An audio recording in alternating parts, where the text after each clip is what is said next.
Assalamualaikum warahmatullahi wabarakatuh. Halo anak-anak semuanya, kembali lagi di video pembelajaran tema. Kali ini kita akan belajar tema 2, subtema 2, pembelajaran 1, 2, dan 3. Masih di judul besar kita, yaitu pentingnya udara bersih bagi pernapasan, kelas 5 SD. Anak-anak hebat luar biasa yang sudah menyiapkan buku dan catatannya. Sekarang ayo kita lihat pembelajaran tema 2, pentingnya udara bersih bagi pernapasan. Ikuti terus ya. Anak-anak semuanya, ketika bernapas, kita menghirup udara untuk mengambil oksigen. Udara bersih banyak mengandung oksigen. Udara bersih merupakan udara yang tidak mengandung zat racun dan bibit penyakit. Apabila udara yang kita hirup berupa udara kotor, maka pernapasan kita akan terganggu. Sekarang, ayo kita belajar IPA. Anak-anak semuanya, di muatan IPA kita akan belajar yaitu faktor penyebab gangguan pernapasan dan penyakit yang ditimbulkan. Yang pertama yaitu bibit penyakit. Penyakit yang ditimbulkan yaitu flu, tuberkulosis, flu burung, bronkitis, dan pneumonia. Yang kedua, pencemaran udara. Penyakit yang ditimbulkan yaitu asma, emfisema, dan kanker paru-paru. Sementara yang ketiga yaitu faktor fisik.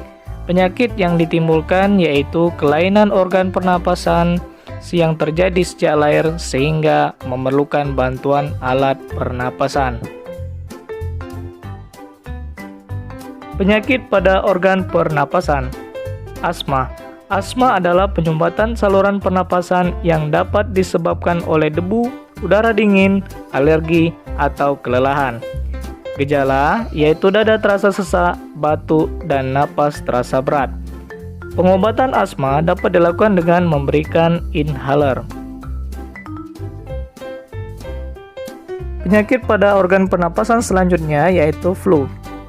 Flu adalah gangguan pada organ pernapasan yang disebabkan oleh virus. Gejala penyakit flu yaitu sakit kepala, demam, hidung tersumbat, badan letih, dan nafsu berkurang. Pengobatan flu dapat dilakukan dengan minum obat sesuai resep dokter, serta mengonsumsi makanan sehat dan bergizi. Penyakit pada organ pernapasan selanjutnya yaitu bronkitis. Bronkitis adalah infeksi atau peradangan saluran bronkus yang biasanya disebabkan oleh virus. Gejalanya yaitu batuk berdahak, demam, dan sesak napas. Pengobatan dilakukan dengan minum obat sesuai resep dokter, istirahat yang cukup, serta mengonsumsi makanan sehat dan bergizi. Penyakit pada organ pernapasan selanjutnya yaitu tonsilitis. Tonsilitis adalah peradangan yang terjadi pada amandel atau tonsil yang disebabkan oleh virus atau bakteri. Gejalanya yaitu membesarnya tonsil dan menimbulkan rasa sakit. Pengobatan penyakit tonsilitis dilakukan dengan minum obat sesuai resep dokter, serta mengkonsumsi makanan dan minuman yang bersih.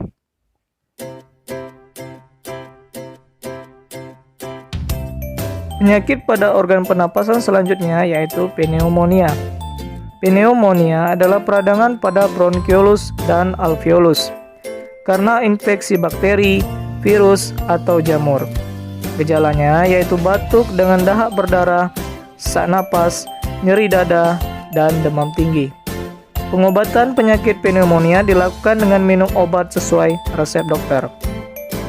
Bila tadi kita sudah mempelajari tentang penyakit organ pernapasan manusia, selanjutnya perhatikan teks tentang pernapasan ikan berikut ini. Nah, bagaimana cara kita mencari informasi pada teks paragraf ini?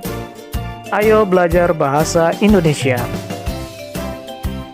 Bahasa Indonesia, kita akan mengumpulkan informasi berdasarkan teks. Untuk menggali informasi pada teks, kalian pasti sering mendengar kata apa, di mana, kapan, siapa, mengapa, bagaimana. Ini disebut dengan kata tanya, biasa disingkat dengan adik Simba. Anak-anak semuanya, apa sih adik Simba itu tadi? Adik Simba yaitu apa, di mana, kapan, siapa, mengapa, dan bagaimana. Kata tanya untuk apa menunjukkan penjelasan mengenai suatu hal. Di mana menunjukkan suatu tempat. Kapan menunjukkan penjelasan waktu. Siapa menunjukkan penyebutan nama orang, jabatan, atau pekerjaan. Mengapa menunjukkan penyebutan alasan atau sebab. Bagaimana menunjukkan keterangan cara atau proses. Coba perhatikan kata tanya berikut ini. Apa ikan merupakan salah satu hewan yang hidup di air?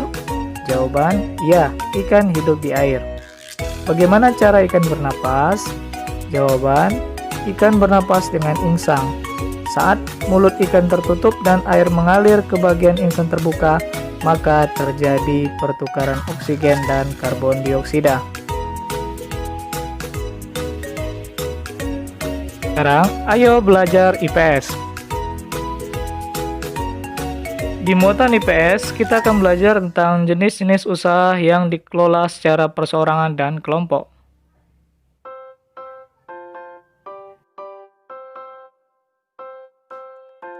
Satu, usaha perseorangan. Seorang pengusaha perseorangan hanya bertanggung jawab terhadap dirinya sendiri, termasuk keuntungan dan kerugian yang didapatkan. Salah satu contohnya yaitu warung. 2. Firma. Firma adalah perusahaan yang didirikan oleh paling sedikit 2 orang, dan risiko kerugian ditanggung bersama. 3. Persekutuan komanditer atau SIPI. Usaha yang memiliki 2 macam anggota, yaitu anggota aktif dan anggota pasif. Anggota aktif berperan menjalankan usaha, sedangkan anggota pasif bertanggung jawab memberikan modal usaha. 4. Perseroan terbatas. Perseroan terbatas atau PT adalah perusahaan yang modalnya dihimpun dengan cara menjual saham. Selanjutnya yang kelima yaitu BUMN atau Badan Usaha Milik Negara. BUMN bertanggung jawab atas kesejahteraan masyarakat Indonesia. Modal usaha BUMN ditanggung oleh negara. Yang keenam yaitu koperasi. Koperasi merupakan usaha bersama berdasarkan asas kekeluargaan.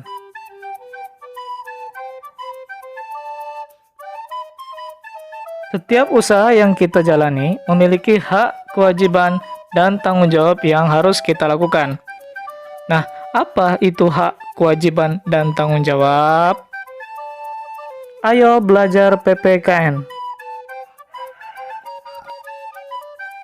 Nah, sekarang mari kita ingat kembali apa itu hak, kewajiban, dan tanggung jawab. Hak adalah sesuatu yang dimiliki manusia sejak lahir. Kewajiban adalah sesuatu yang harus dilaksanakan oleh setiap orang. Tanggung jawab adalah sikap berani menyelesaikan hingga menanggung akibat dari tugas yang diberikan kepada orang tersebut. Sudah ingat kan apa itu hak, kewajiban, dan tanggung jawab? Sekarang ayo kita lihat contohnya. Hak, contohnya mendapatkan rasa aman, memperoleh udara bersih dan air bersih, serta mendapatkan nilai yang bagus. Contoh dari kewajiban yaitu menjaga kebersihan lingkungan, menjaga keamanan lingkungan, dan belajar dengan sungguh-sungguh.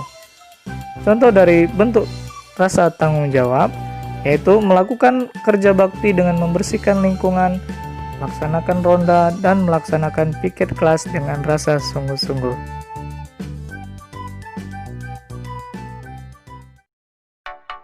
Anak-anak hebat luar biasa, demikianlah pembelajaran kita hari ini. Jangan lupa untuk selalu mengulangi pembelajarannya ya. Tetap semangat dan terima kasih. Wassalamualaikum warahmatullahi wabarakatuh. Sampai jumpa lagi.